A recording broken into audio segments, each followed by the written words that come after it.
What's good, good people? It's your boy CJ Randolph, and This is the Just a Messenger podcast, where we're changing the world one message at a time. And what is that message? the message of hope, love, joy, and Peace. I always catch you on peace. I was just asking him if you do that in any order, the four messages, because I know you end on peace, and that's when I come in. But all the other ones, it could be any order. I wouldn't know. The funny thing is, once I say peace, I always wonder, did I say all of them? Did you? Because I say it so fast, and I'm so used to saying it. Yeah. And I purposely land on peace because that's our thing. That's our thing. That's our biggest thing in life is peace.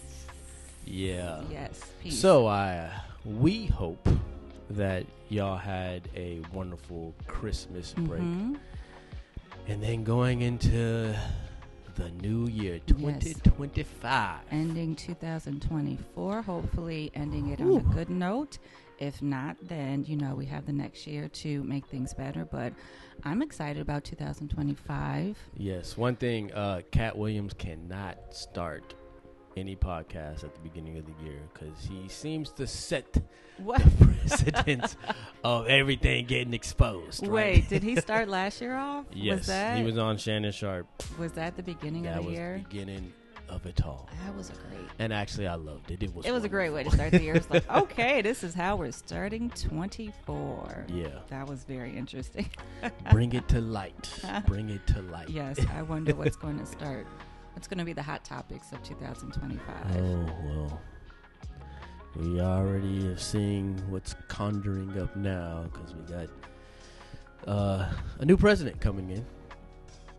Maybe a new two presidents. I don't know. The way the Elon Musk situation. Oh, my goodness. Oh, it's going to be funny. It's going to be funny. It's going to be top-notch entertainment. Golly, babe. I can't even talk about that topic. I just can't. I can't, but I'm pretty sure my face has already said quite a bit in the last 2 minutes. Hey, I do what I do for every president. Pray, watch. I got my slight opinions, but at the end of the day, I'm going to do what I need to do for my family because I know who sits in the White House in my heart. Oh, His name is Jesus. The White House of your heart. I love it. Yes. Mm-hmm. No, honestly, we do need to pray for our leaders. Right. Regardless if you believe in them or not or agree with them or not, pray. Right. Pray and do the best you can in your household. Yes. Yeah, and just keep it moving. Yeah. Keep it moving. Mm-hmm. And even if it is someone that you oppose of or whatever, you want them to be successful because then that makes you successful and us as a country successful. So depending on how they define success, though. That is true. But once again, that is up to you. Okay. Yeah. But these are the realities that we live in, and that's what we got to be real with them, right? Yeah. But there's going to be great things in 2025. Oh, 100%. I do believe. 2024 was a little rough for me. I won't complain. It wasn't like horrible, but it was hard for me. Excuse me. I couldn't walk for quite some time. And I had some physical injuries where I was laid up for months. And so that part was not fun. You know how people just say, sometimes you just need to rest and do nothing. I did too much of nothing. I did not like it. So I'm ready to get up and run. I'm ready to skip and flip and do cartwheels. So, but yeah, no complaints. I'm just in expectation for next year. Yeah. And I'm excited about the future. Yeah, I'm excited of your healing journey also. Thank you, babe. You've been very supportive. I appreciate you. Yeah, and it was also awesome to see you walking regularly. So excited. You know, think about the little things, like just walking. I've never thought, I'm excited to walk today. That's never crossed my mind. But now I'm just like, I cannot wait to walk. Let's go for a walk. Let's go for a walk. Let's walk. Let's go up and down these stairs. Yeah. It's the little things that matter, right? Yeah, that's true. And yesterday we went for another walk on the beach. Mm-hmm. So since we've been here at the beach house, we've been walking every day. Mm-hmm. And I actually was hit with a little message, a little something, because we walked the same path that we did yesterday, and the beach was different. Right. So the second time we walked it. Yeah. The second time we walked it, it was different. And we spotted a big piece of driftwood. Also, I was like, that wasn't there yesterday. And neither were the Portuguese men of war. Hopefully the high tide got them and brought them back into their environment. Yeah, those are poisonous jellyfish for those that don't know what he's talking about. Yeah. I didn't know. Like, well, what? Yeah, so the first day we saw the poisonous jellyfish, and then when we went out the next day, we couldn't find any. But yeah, this huge piece of trunk was on the beach, and it was a little different.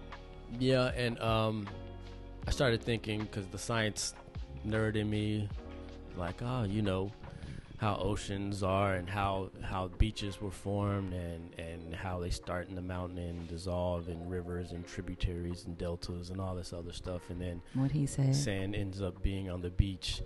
And then it goes with the waves and leaves with the waves, comes with the waves, leaves with the waves. And that consistent thing is what actually builds beaches.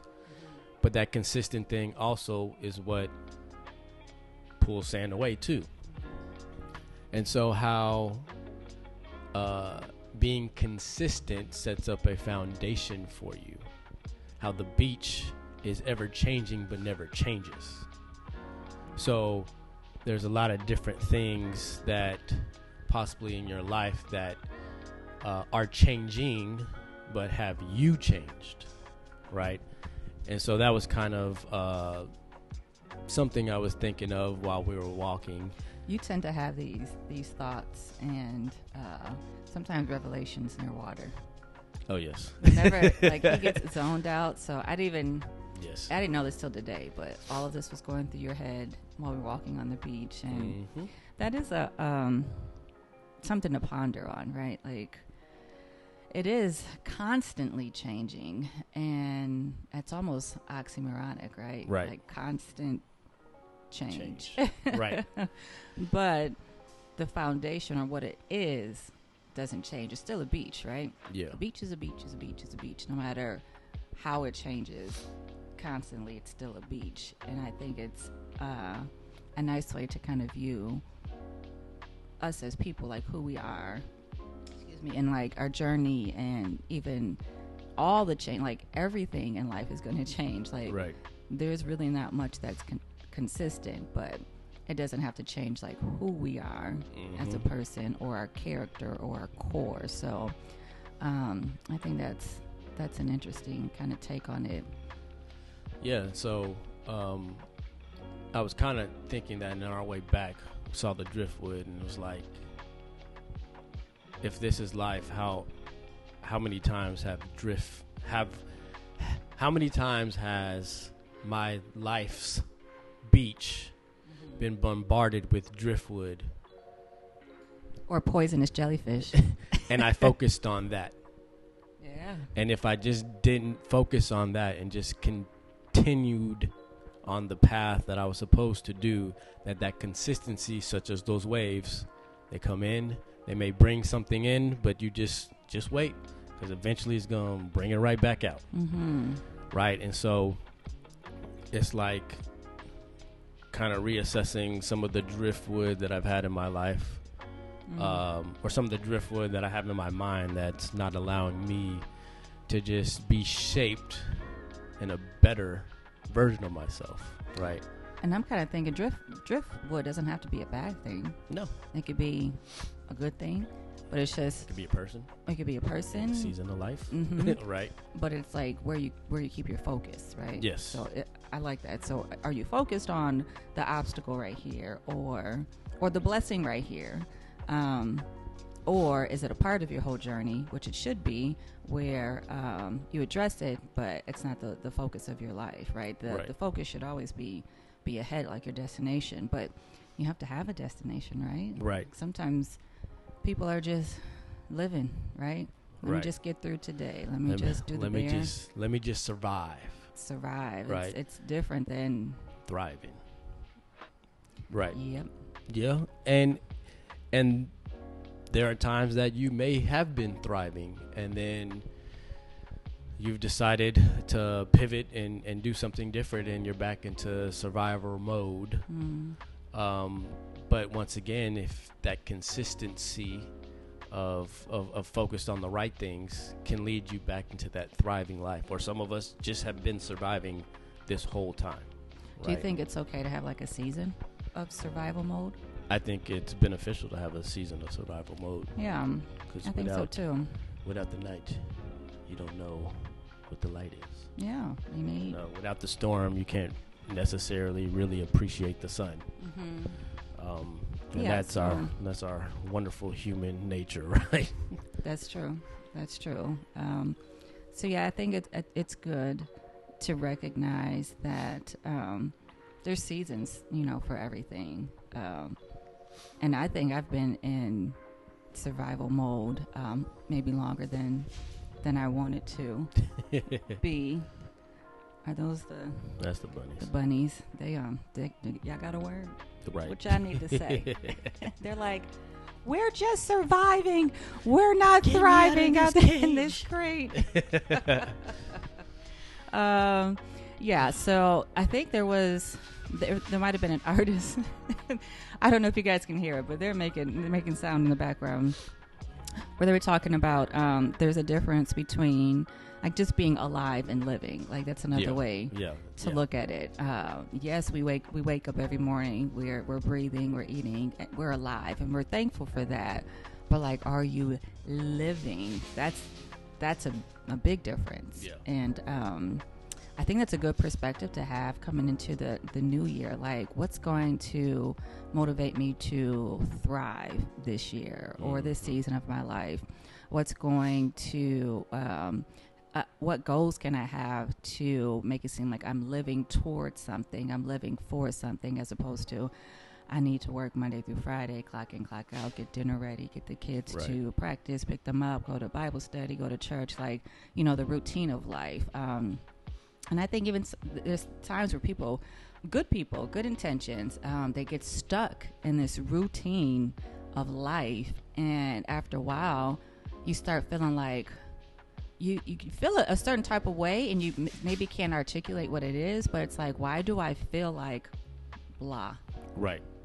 Like, why do I feel like nothing? Even though you're so busy, right? You're doing this and doing that, and sometimes you could be even like in ministry and killing it at work, and your career is taking off, but you feel like, I don't know. It's hard to articulate it, but I think in those situations, because I've been in that situation, it's more because I was just in my routine, and part of my routine is trying to do better in life, to do better in my career. So I'm meeting goals, and I'm thinking, okay, yeah, this is life, this is living, but really, there's so much more to life than that, and it has to be something.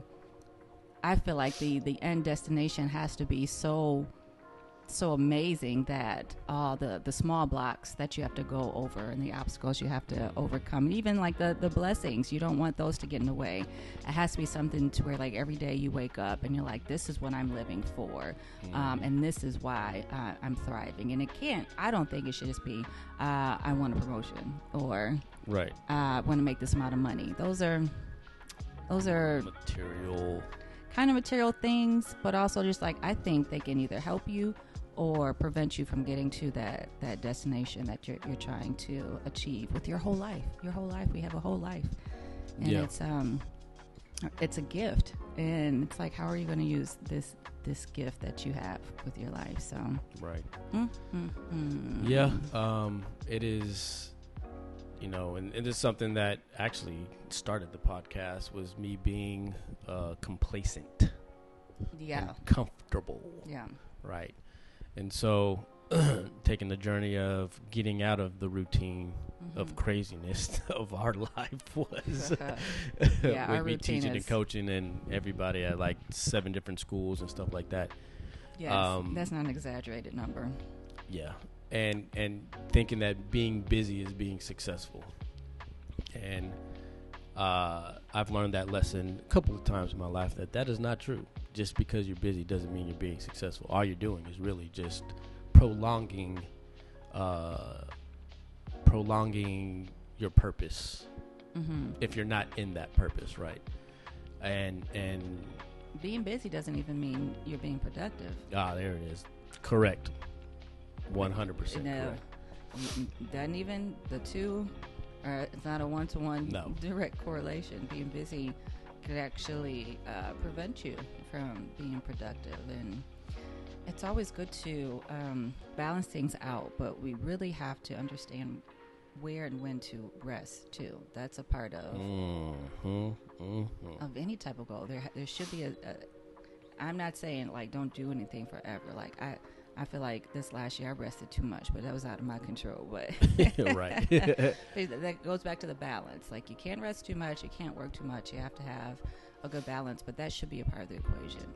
Not just resting physically, but like your mind, your spirit, like resetting, like just sitting down and just be like, let me just stop everything, this normal routine, and let me just think about what I'm doing now, where I'm trying to go, how is this impacting my relationships, how is this impacting my kids, what changes do I need to make to reach, these goals and to live out my purpose. But you can't even think those thoughts if you're just, okay, I gotta do this, I gotta do that, gotta do this, gotta do that. You just gotta sometimes just pause. Set the foundation up. And then continue to monitor it. Right. Yeah. Yeah, and especially at the beginning of this year, a lot of us have these New Year's resolutions, and they're really based off of certain parameters. But I think that what you just said is a very healthy way to possibly reestablish a foundation and look at the true changes that you want to do. So like you said, let me hit a reset. What do I really want? How do I really get there? Right. And then set up New Year's resolutions or different, I don't know what I'm trying to say. Like goals? Like yeah, I guess so. Short-term goals to reach right. Long-term goals. That's the speech coming out of me again. Right. I'm the science, you're the speech. So. Okay, yeah.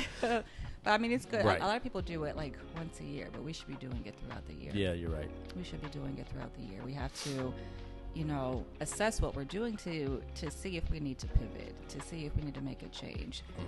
Is the path I'm on really working? Is it getting me to where I need to be? And if you're only looking at that once a year, I think you're wasting a lot of time because the constant changes in life. You can't foresee them, so you always have to. Let me adjust. Pivot. Pivot. I don't know if you guys know where that's from, but it's funny in my mind. But make sure you pivot in the right direction, right? That's true. It's very interesting. I don't know why it just came up, but a coach that I used to coach with was like consistency. What did he say? Practice makes perfect, right? What if you're practicing wrong? Come on. Yep. So if you're practicing wrong, then your bad practice makes it ain't perfect. perfectly bad basketball or sport, right? Predictable mistake.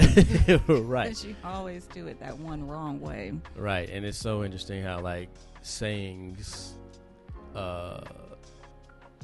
we say, but then there's actually both sides to them. Well, sometimes we say things, we don't even think about it. Right. Does that even make sense? Practice makes perfect. Nope. Perfect practice makes perfect. Right.